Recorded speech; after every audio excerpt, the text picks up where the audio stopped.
Hey, here with TheEZGZ. We're out in the garage working on a front end, and this video is going to be about combo spindles. So let's take a look at combo spindles. If you go to many of the Volkswagen sites that do both street and off-road, you may see combo spindles available. They have hollow hubs. They've got a lot of stuff since these high dollar off-road cars have become popular. Now this is what's referred to as a combo spindle, and they run anywhere from $800 on up, and this hub is an addition on top of that, the hub and bearings. What you get is the spindle. This is what they call the king pin, because there's a pin that goes around. That's the king. It's the tough guy. It's the one that's taken a lot of the stress. The link pins go this way, top and bottom, and they're what take the transfer the rotation. And where this comes from is International Harvester. That's right. This is from an American-made tractor, and whoever installed this thing did not lubricate it. All they did was put a little bit maybe on their finger on the link pins and things, but they put it together dry. The other side I've already taken apart, rebuilt, put it back together, and there was nothing in there. And it just ate itself up. And so these are tapered roller bearings. They're huge. Let's get this apart so you can see some more of the insides and the workings of this setup. Okay, before I go too much farther, this is what we're trying to eliminate. That's what we're trying to get rid of. Okay. For off-the-car comparison sakes, we're looking at a factory Volkswagen link pin assembly. The spindle on the driver's side, it's hollow, and the speedometer goes through here. Somebody's plugged this thing up with silicone. No, that could have been. This is bent very slightly, but enough where you can't adjust it and it's irritating. This is what is referred to as a combo spindle. Can you see the difference between those two spindles? This is off of an International Harvester. This is what they'll refer to as a combo spindle. Very expensive to buy that assembly. And this is the problem and why I'm taking it apart.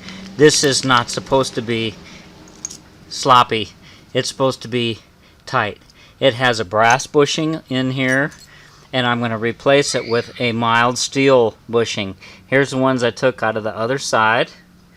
You can see how it's kind of eccentric there. The inside is wallowed out, just like this one here is on top and bottom, and we're going to correct that.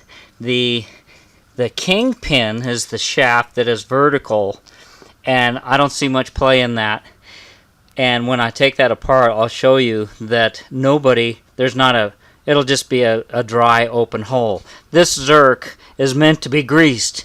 It's meant to be greased after you complete the installation. It takes a lot of grease because it's hollow, probably a quarter, I don't know, a lot. I'm just going to say a quarter of a tube, but I don't know. I was pumping and pumping and pumping on that other one once I got her done before it started coming out. Now you'll note on these bushings there's a hole. There's that small hole that's right there.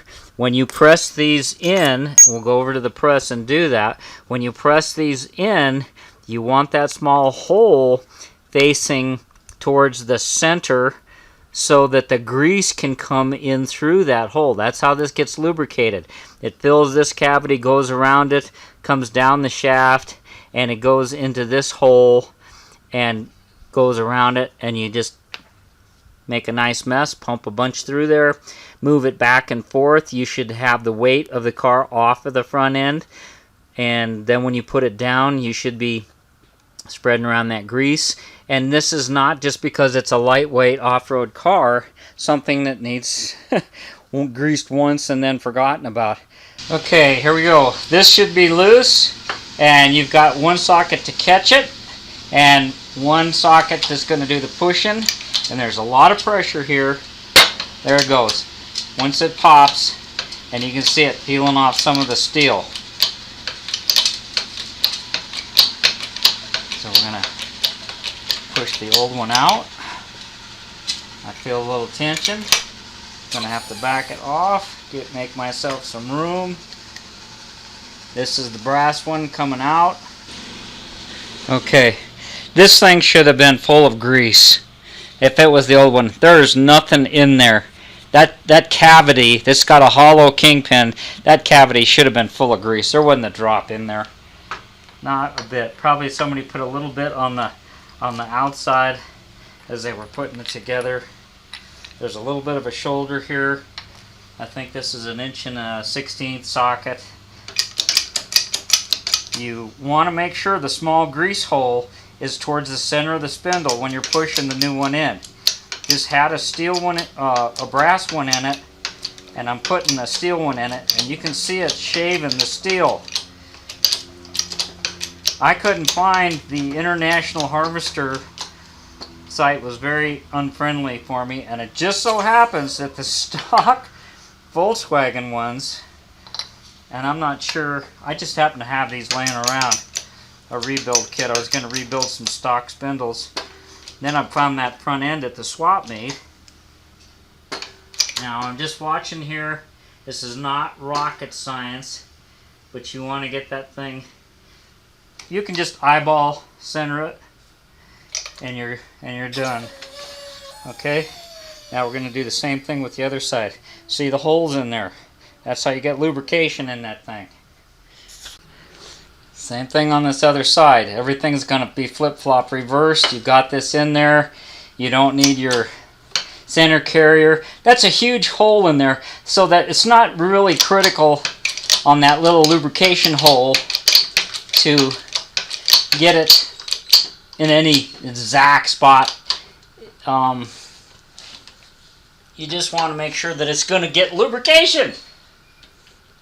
Goodness gracious, that's just disgusting that the original people didn't tell the owner and that the owner neglected it. Okay, we're just going to eyeball it in there. What you do is use the shims to the little thin washers. I'm sweating like a pig. It is hot out there today.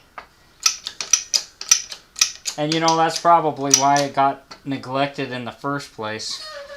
You know, these guys who did that, I'm sure it wasn't the owner who did it. Now, I'm not going to mention the name of the company that was involved. But shop time, you're on the phone, you got interruptions, you got pressure to get the job out, you got 5 jobs waiting after this one's done, and you do the best you can with what you got. I don't know what their policy is, but pretty disappointed they didn't put grease in it. Now we're going to put grease in it. Alright, this is the ideal time to really fill this thing with grease. I'm going to do it here in front of you so you can just get an idea how much grease. I might run out of grease before I get it full. Ah! I just ran out right then. Doggone it. Murphy's Law. Okay. We're dangerously low on our battery, but I'm just going to go ahead. I changed my cartridge of grease because I put so much in it already, and I hope you can see my hand. I'm not even filling the void yet. This is how much you got to put in. This is probably why they don't grease it when they install them. They expect the owner to do it. They wipe a little bit on the... Okay, I just saw a little bit come into the bushing area here. A little bit of red grease in here. So we're going to smear that around. And then we're going to put... That's a lot of grease. So now we're going to put the link pins in to block that. And we'll put some more grease in. I've got my link pins in, and you can see there's just very little bit of play. Can't be solid. Got to move.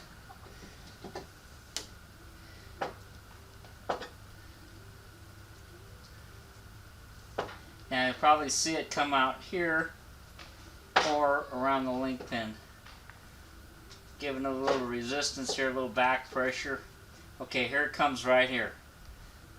So you want to rotate this around, get it everywhere.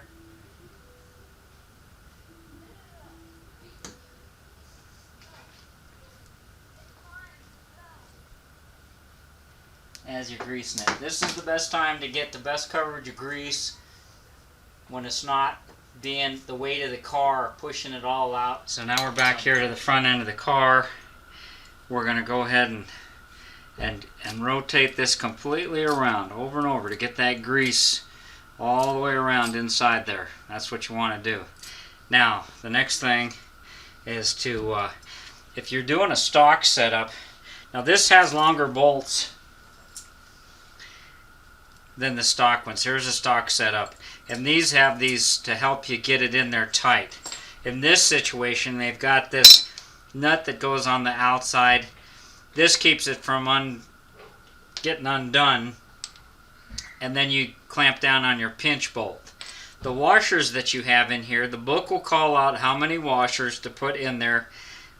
Don't be asking me in the comment section all these questions. Get yourself a book. If you got a Volkswagen, you're going to need a book.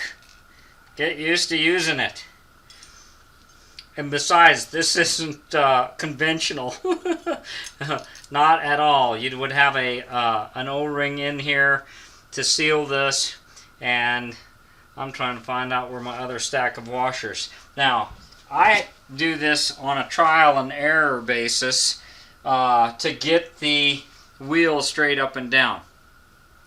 When you're putting your wheels on, it's camber is the tilting your wheel in or out, and they want a few degrees of camber for the street.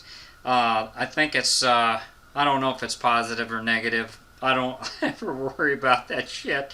I like to get mine pretty much straight up. I look at my tire wear, and I go through a wet spot, and I look at the pattern that's on the concrete on level ground with me in the car, and I make my judgment there. Which side of the tire am I riding on, up or down?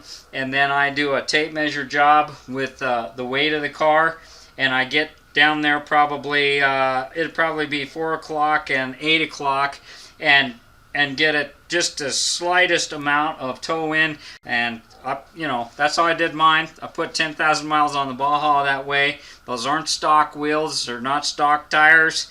Nothing stock about any of my stuff. So you do what you got to do to make it work. There's a lot of ways of doing it. This might seem a little redneck to some people, but it's the way a guy can afford to do it in a home garage. And I know there's a lot of guys, young guys watching my channel that are trying to learn this stuff and are doing this stuff at home, and they're on a very tight budget. So just trying to do what I can to help you guys. Another thing, these are going to be in tension. This has got nice setup here because it's got stops on it, but you could use something like this, a pipe wrench or something, to get the tension, to get this thing together. But basically, I'm going to have to put this together several times, see where I'm at, in order to get my tire set up the way I want it. So I hope that gives you guys an idea of how to rebuild one of these. These are huge tie rods and huge tie rod heads. This is all basically International Harvester tractor stuff, and I don't know why these metric pins work, but this is how people have figured this stuff out over the years, and I might make a closing shot of it, but this is the first experience I've had with combo spindles, and I wanted to share how you do this and how much heavier and beefier this is than a Volkswagen, and the stock link pin front end. Thanks for watching. Thanks for subbing. Easy Jeezy. Out.